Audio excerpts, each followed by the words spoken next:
Hello friends, मैं हूं आपका दोस्त असीमानंद और आप देख रहे हैं आपका अपना यूट्यूब चैनल हमारी बगिया। दोस्तों, आज मैं आपको एक नर्सरी विज़िट पर ले चलूँगा और ये जो नर्सरी विज़िट है मेरे पास काफ़ी दूर से आया है। दोस्तों, आज का वीडियो मुझे AS gardening and blog channel ने भेजा है और ये जो नर्सरी है ये गुजरात में है। पूरा एड्रेस और फ़ोन नंबर तो मैं आपको दे ही दूँगा, लेकिन उससे पहले देख लेते हैं कि नर्सरी कैसी है और क्या क्या इसमें है। दोस्तों, ये जो नर्सरी है काफ़ी बड़ी नर्सरी है और यहाँ से जो पौधे हैं तैयार होकर के दूसरे छोटे छोटे नर्सरियों के लिए भी जाते हैं।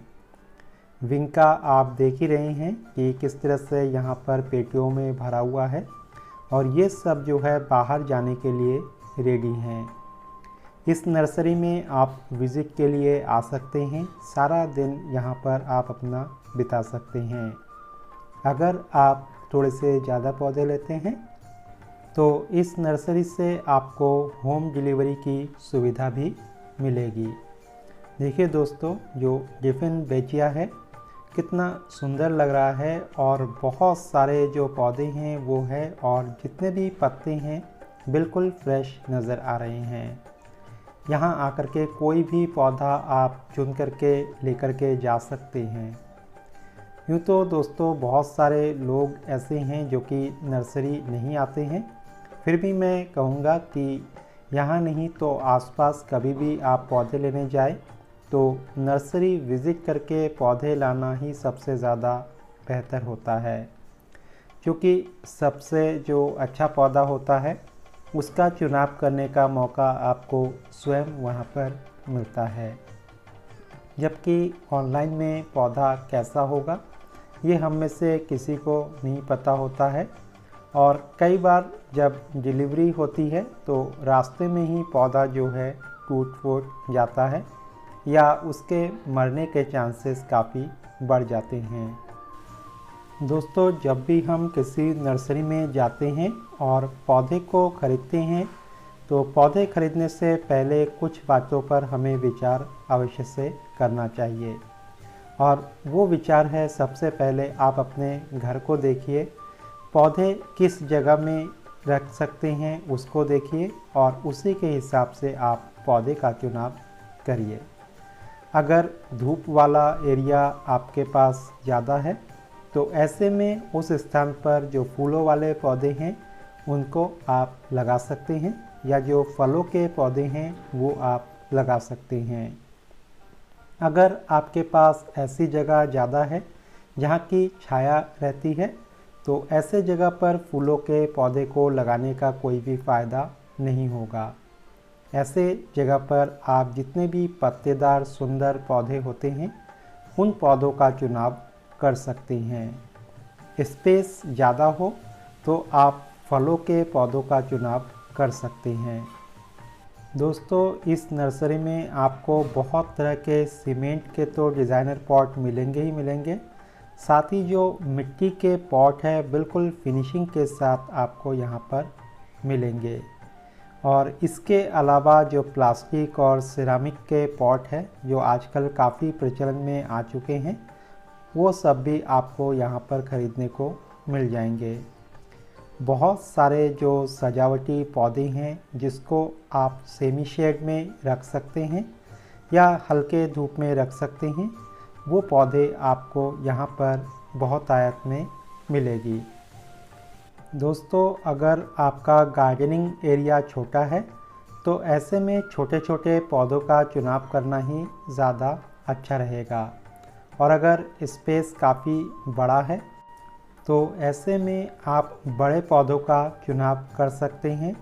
कई तरह के पाम आते हैं उनको आप चुन सकते हैं या फलदार पौधों को भी आप चुन सकते हैं। दोस्तों, अगर आप कम जगह में बहुत सारे पौधे रखना चाहते हैं तो ऐसे में जो सकुलेंट पौधे हैं या मिनिएचर पौधे हैं उनका चुनाव कर सकते हैं और उनके लिए छोटे छोटे सुंदर सुंदर जो टब है वो भी ले सकते हैं। लेकिन जो सकुलेंट पौधे हैं तो उनमें से मोस्टली धूप में चलने वाले होते हैं और बारिश से जो है इनको बचाना होता है। तो इस तरह के बातों का भी ख्याल करके आप पौधे को लेने जाए। दोस्तों, अगर आप न्यू गार्डनर हैं तो ऐसे में जो मिट्टी के टब होते हैं या मिट्टी के गमले होते हैं उसका चुनाव कर सकते हैं। और अगर प्लास्टिक के गमलों का चुनाव करते हैं तो उसमें 7-8 छेद नीचे से कर दे, ऊपर से बजरी 1-1.5 इंच तक भरे, फिर थोड़ा बालू छिड़क दें और उसके ऊपर सॉइल मिक्स तैयार करके तब अपने पौधों को लगाएं। चलिए दोस्तों, अब जो है इस नर्सरी के पूरे एड्रेस के बारे में हम बात कर लेते हैं। ये नर्सरी जो है उमा रोज़ नर्सरी नाम से है और ये जो है गुजरात के गांधीनगर में है। ऊपर जो फ़ोन नंबर फ्लैश हो रहा है, इस फ़ोन पर आप फ़ोन करके पूरा एड्रेस और कोई भी जानकारी उनसे ले सकते हैं। साथ ही जो बोर्ड है वो इस तरीके से यहाँ पर लगा हुआ है जिसमें कि फ़ोन नंबर भी दिया हुआ है। तो इनमें से किसी भी नंबर पर आप कांटेक्ट कर सकते हैं। उसी को ही मैंने यहाँ पर इंग्लिश में और हिंदी में आपके सुविधा के लिए कर दिया है। चाहे तो ईमेल में जाकर के भी आप इनको चेक कर सकते हैं। दोस्तों, बहुत सारे जो हैंगिंग पॉट है वो भी यहाँ पर आपको मिलेंगे और अलग अलग तरीके से जो पत्तेदार पौधे हैं वो हैंगिंग पॉट में इन्होंने लगा रखा है। तो स्पेस कम हो तो ऐसे में हैंगिंग पॉट का भी सहारा लिया जा सकता है। दोस्तों, इस समय बारिश का महीना बस आने ही वाला है या कई जगह पर बारिश शुरू भी हो चुकी है। तो ऐसे में पौधों को लगाने का ये बेस्ट टाइम है। आप बहुत सारे पौधों को कलेक्ट करके ला सकते हैं। लेकिन कभी भी आप नर्सरी से कोई भी पौधा लाए, उसको ला करके कभी भी तुरंत उसको रिपोर्ट करने की गलती मत कीजिएगा। इसी जल्दी में बहुत सारे पौधे आप ख़राब कर देते हैं, तो उसको ध्यान में रखिए और कोई भी पौधा लाने के बाद कम से कम 15 दिन या 1 महीने तक वैसे ही उसी पॉट में रहने दें और उसके बाद ही फिर धीरे धीरे करके उनको एक एक पॉट में लगाते जाएं। दोस्तों, पॉट के लिए जो भी सॉइल मिक्स आप तैयार करेंगे तो उसको अभी से तैयार करके रखें, क्योंकि इसके बाद जो है मिट्टी गीली हो जाएगी बारिश वगैरह आने पर, और उस समय मिट्टी को तैयार करना थोड़ा सा मुश्किल भरा काम होता है। मिट्टी को जितना पहले से तैयार करके रखते हैं पौधे के लिए वो उतना ही ज़्यादा अच्छा होता है।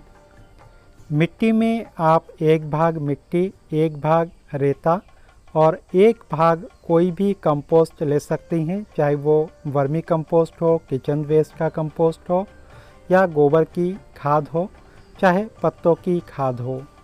तो इस तरह के जो भी किचन वेस्ट है या जो भी खाद है उसका यूज़ करें और तीनों को लगभग बराबर मात्रा में मिला लें, जिससे कि जो ड्रेनेज है उसका अच्छा रहे।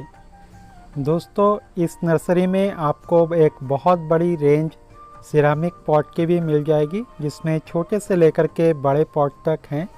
दोस्तों, सिरामिक पॉट का यूज़ करते समय आपको विशेष ध्यान रखने की ज़रूरत होगी, जिसमें कि जो उसका ड्रेनेज सिस्टम है वो बहुत ही अच्छा रहे।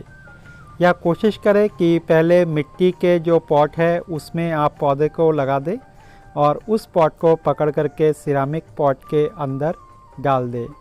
तो इससे जो है काफ़ी हद तक जो नए गार्डनर हैं तो उनकी प्रॉब्लम सॉल्व हो जाएगी और पौधा जो है दूर से देखने पर सिरामिक पॉट के अंदर ही लगेगा और सुंदर भी लगेगा। दोस्तों, उमा रोज़ नर्सरी के गुजरात में और भी कई सारे ब्रांचेज़ हैं। तो जो फ़ोन नंबर इसमें दिया हुआ है उस फ़ोन नंबर पर फ़ोन करके आप अपने आसपास के एरिया में जो उमा रोज़ नर्सरी है तो उसके बारे में जान सकते हैं और वहाँ का भी विज़िट कर सकते हैं।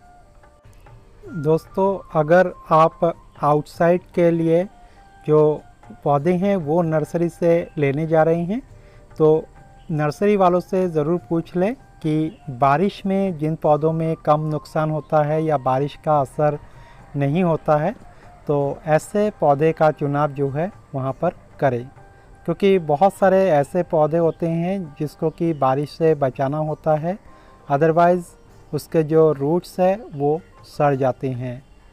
तो उस तरह के पौधों का चुनाव आप ना करें। दोस्तों, इसके अलावा इस समय आपके घर में जितने भी टब रखे हुए हैं तो उनको एक बार अच्छे से चेक कर ले पानी डाल करके कि उसका जो ड्रेनेज सिस्टम है वो ठीक है या नहीं, क्योंकि बारिश के दिनों में लगातार बारिश होती रहेगी, तो ऐसे में अगर गमले में पानी जम जाएगा तो आपके पौधे ख़राब हो सकते हैं। इसलिए अगर ड्रेनेज सिस्टम किसी गमले में ठीक नहीं है तो पौधे को निकाल करके उसका ड्रेनेज सिस्टम ठीक कर ले। ड्रेनेज सिस्टम में 4-5 छेद आपके प्लास्टिक के गमले में होने ही चाहिए और उसके ऊपर जो है 1-1.5 इंच तक बजरी की लेयर होनी चाहिए और उसके ऊपर रेत छिड़क करके, जैसा मैंने पहले ही कहा था कि रेत छिड़क दे और फिर जो है अपने पौधे को सॉइल मिक्स तैयार करके उसमें लगाएं। तो इस तरीके से पहले से आप तैयारी कर सकते हैं। और इसके अलावा अगर छत पर आपकी गार्डनिंग है तो छत में जो पानी के निकासी की जगह है उसके आसपास कोई भी पॉट ना रखें, जिससे कि पानी का ड्रेनेज ठीक रहे और आपके छत को भी कोई नुकसान ना हो। तो उम्मीद है दोस्तों आज के जो वीडियो है उसमें दिए गए टिप्स भी आपको काफ़ी अच्छे लगे होंगे। आज के वीडियो में बस इतना ही। फिर मिलते हैं एक नए वीडियो के साथ। तब तक देखते रहिए हमारी बगिया।